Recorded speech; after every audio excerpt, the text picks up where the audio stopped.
pembahasan kali ini tentang berita-berita politik di negara Indonesia, di mana Pak Anies sudah memberikan deklarasinya bahwa yang mendampingi dia sebagai calon wakil presidennya adalah Gus Imin dari PKB. Sebelumnya Gus Imin ini adalah berkoalisi dengan Gerindra. Tapi tiada angin, tiada hujan, tiba-tiba menikung, dan kemudian dia berkoalisi dengan grupnya Nasdem, Pak Anies, dan PKS. Yang Demokrat pada akhirnya mencabut koalisinya dengan Pak Anies, dengan Pak Nasdem dan PKS dikarenakan juga merasa ditikung. Padahal beberapa hari sebelumnya Anies ini sudah memberikan surat kepada AHY untuk kesediaannya menjadi calon wakil presiden mendampingi Pak Anies di dalam Pilpres tahun 2024 nanti. Nah, masalah Gerindra sebenarnya sudah saya prediksi melalui angka kelahiran dari Pak Prabowo ini ada tikungan tajam di dalam kehidupannya. Nah, ini mungkin yang membuat Pak Prabowo ini jadi gagal di dalam maju di pemilihan presiden tahun-tahun kemarin karena tidak mewaspadai adanya tikungan tajam di dalam kehidupannya. Dan tikungan tajam ini sangat potensi besar yang bisa merugikan dari kekuatan Pak Prabowo. Menjadi tanda tanya di sini, Partai Demokrat ini akan berlabuh kemanakah? Ke Pak Prabowo kah? Ke PDIP kah? Di sini masih menjadi tanda tanya. Ataukah membuat poros baru? Karena dikabar-kabarkan ada kemungkinan membuat poros baru yaitu dengan P3, PKS, dan Partai Demokrat. Tapi juga ada kabar lain bahwa PKS setia sekatah dengan koalisi Nasdem dan PKB yang mengusung Anies. Entah, jadi membingungkan ya beritanya di sini, masih simpang siur. Mari kita lihat elektabilitas dari Pak Prabowo, Pak Ganjar dengan Pak Anies. Kita urut dari usianya ya. Usia yang paling tua adalah Pak Prabowo. Kita dahulukan Pak Prabowo-nya. Bagaimanakah elektabilitasnya saat ini? Dan apa pengaruhnya terkait mundurnya PKB di dalam koalisinya? Elektabilitasnya dan ada kaitannya terkait keadaan koalisinya Pak Prabowo saat ini. Elektabilitas Pak Prabowo bagus. Ada roda berputar, teman-teman. Tapi dia juga mendapatkan dukungan banyak loh ya, mendapatkan dukungan banyak dari masyarakat juga. Ini kalau elektabilitasnya Pak Prabowo masih bagus. Terus bagaimanakah kondisi keadaannya, koalisinya, apakah semakin kuat atau semakin mundur terkait mundurnya PKB dari koalisi mereka? Imbas dari mundurnya PKB, bagaimanakah keadaan koalisi Pak Prabowo ini? Ada desan. Ini yang kurang bagus. Ada kondisi-kondisi yang kurang bagus terkait koalisinya. Jadi kan agak ada penurunan nanti suaranya imbas dari hengkangnya PKB di koalisinya. Tapi di sini ada semangat, tetap semangat. The Empress yang artinya tetap berharap akan ada dukungan, tetap yakin akan ada dukungan yang luar biasa.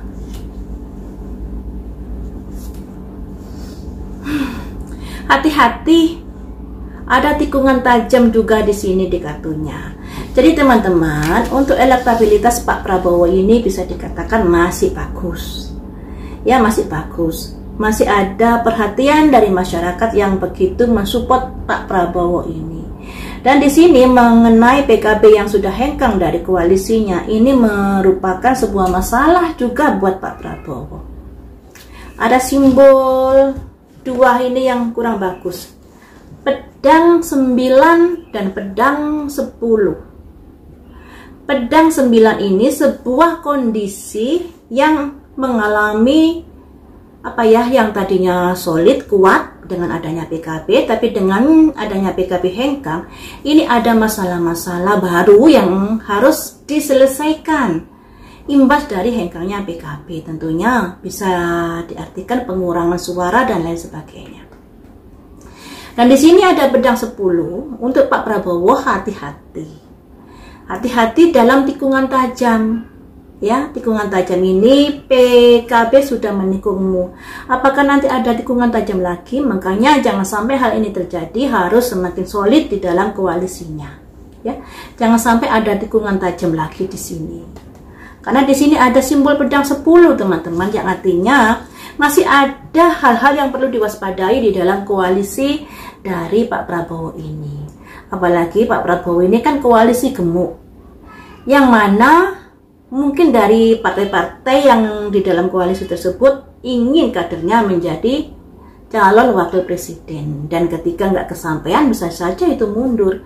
Makanya di sini ada 10 pedang, bisa ada penikungan lagi atau bisa ada kondisi-kondisi yang kurang bagus di dalam koalisi tersebut. Tetap waspadai loh ya, karena pemilihan umum sudah dekat, tahun 2024, sekarang aja sudah September ya.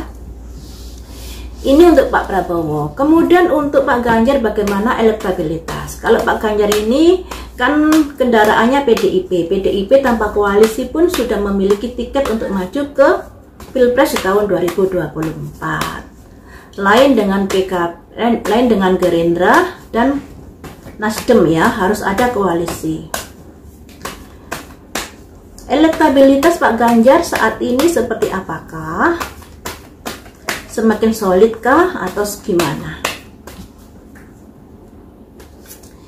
Ada simbol naik kuda yang artinya semangat. Hati-hati, proteksi diri, kehati-hatian, walaupun di sini juga ada kebimbangan dikarenakan apa ya?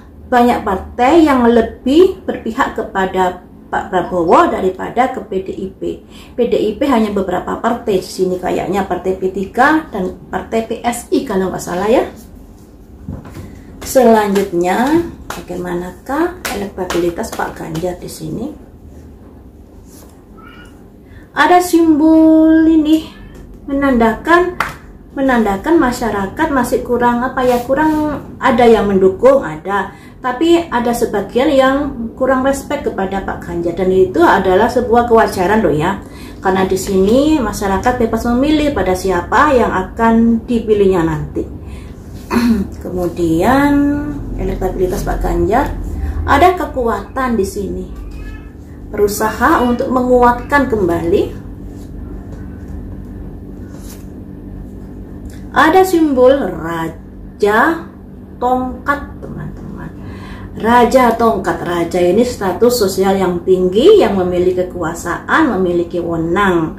Nah, di sini dari kartunya Pak Ganjar semangat sekali untuk bisa mewujudkan apa yang diharapkan tentunya Pak Ganjar dengan tim ya ini ya. Dia sangat hati-hati dalam melangkah agar tidak sampai mengalami hal serupa, pengkhianatan dan lain sebagainya. Walaupun sudah mengalami pengkhianatan karena kadernya hengkang ke Pak Prabowo, yaitu Budiman Sujatmiko ya.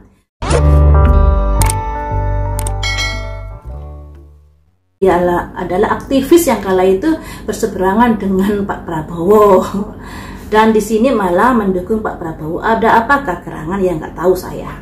Makanya di sini dari pihak PDIP sangat hati-hati menyikapi segala pergerakan-pergerakan yang terjadi saat ini, dan tidak mudah percaya untuk bisa menerima atau bisa apalah terkait orang-orang yang ada di dalam kubu partainya maupun orang-orang yang di luar partainya atau partai-partai yang ingin berkoalisi atau rivalnya dan lain sebagainya. Jadi dari PDIP ini ada kehati-hatian, walaupun dengan kehati-hatian ini ada kondisi yang apa ya, yang membuat jadinya kayak jalan di tempat di sini. Jadi kurang greget di sini. Beda dengan Pak Prabowo. Pak Prabowo kan apa ya, semakin hari begitu gencar sekali, sedangkan dari PDIP ini cenderung menunggu di sini. cenderung menunggu, tapi dengan menunggunya ini malah kekuatannya semakin kuat. Ada strength di sini, ada kekuatan, dan ujung-ujungnya ada simbol raja, ya. Jadi kalau elektabilitas dari Pak Ganjar ini nanti bisa, kalau saat ini Pak Ganjar masih di bawah Pak Prabowo, tapi nanti ketika semakin berusaha, ada kemungkinan Pak Ganjar bisa di atas Pak Prabowo nantinya, karena di sini rajanya keluar di kartunya Pak Ganjar. Sedangkan di Pak Prabowo rajanya nggak keluar, cuma dia ada dukungan dari masyarakat ini ya. Jadi nanti kalau dari prediksi ini elektabilitas Pak Prabowo bisa disalib oleh Pak Ganjar kembali. Tapi semuanya itu juga tergantung perkembangannya loh ya, karena di sini prediksinya per hari ini. Per hari ini perkembangannya saat ini, yaitu hasilnya ya seperti ini, bahwa elektabilitas Pak Prabowo masih lebih unggul dari Pak Ganjar. Tapi ada potensi Pak Ganjar nanti menyalip kembali elektabilitas Pak Prabowo. Ya, tergantung nanti perjuangannya mereka berdua loh ya. Kemudian bagaimanakah elektabilitas Pak Anies saat ini ketika sudah mendeklarasikan bahwa wakilnya nanti adalah Gus Imin? Apakah ada perkembangan yang lebih bagus lagi terkait elektabilitasnya Pak Anies? Ada simbol dua kuda berusaha melakukan pergerakan, berusaha melakukan sebuah usaha untuk bisa memenangkan Pilpres di tahun 2024. Ada kuda hitam dan kuda putih, yang mana tergantung dari pilihan kebijaksanaan yang akan diambil. Dan di sini kayaknya Nasdem, kan lebih dominan Nasdem di dalam koalisinya Pak Anies ini, memutuskan dengan adanya mengusung Cak Imin, harapannya ada pergerakan yang lebih cepat lagi di Pilpres tahun 2024 terkait dengan Pak Anies ini. PKB ya, Pak Gus Imin ini dalam naungan PKB. PKB ini adalah partainya orang NU. Cuman ada gesekan-gesekan dengan keluarga Gus Dur. Nah, disinilah apakah dengan nama PKB terus masyarakat NU mau mencoblos Pak Anies dengan Gus Imin, ataukah malah orang NU ini lebih tidak memilih mereka karena masih sakit hati terkait dari gesek-gesekan Gus Imin dengan keluarga Gus Dur? Nah, kita tunggu saja ini ya. Guys, ada menara putus. Jadi pilihan untuk menggandeng Gus Imin ini malah bisa dikatakan bukan pilihan yang bagus. Ada menara putus loh ini ya, bukan pilihan yang bagus. Selanjutnya, tapi ada rencana-rencana yang sudah direncanakan di sini. Ada fokus into negatif seperti yang saya bilang tadi. Ada pikiran-pikiran yang negatif terkait diusungnya Cak Imin menjadi calon wakil presidennya. Jadi responnya ini kurang bagus masyarakat ini. Tapi di sini dari partainya yang mengusung Pak Anies ini tetap semangat untuk bisa memenangkan dari Pilpres tahun 2024. Di sini ada dua kartu yang menunjukkan bahwa dengan mengusung Gus Imin sebagai wakil presidennya itu pilihan yang tidak sesuai dengan keinginan rakyat atau keinginan pendukung Anies.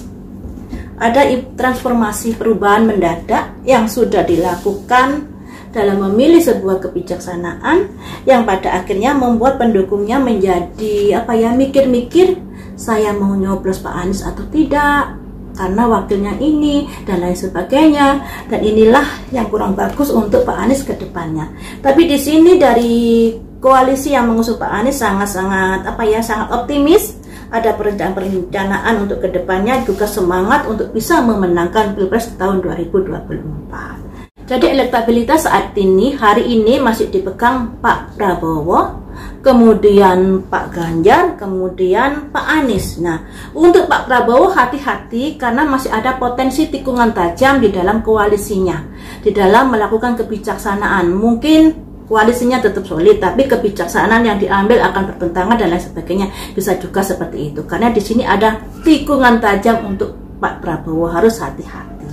Ya, seperti itu ya teman-teman. Semoga bisa berjalan dengan lancar Pilpres di tahun 2024 nanti, tidak ada demo-demo dan lain sebagainya, karena bagaimanapun itu juga akan merugikan rakyat sendiri.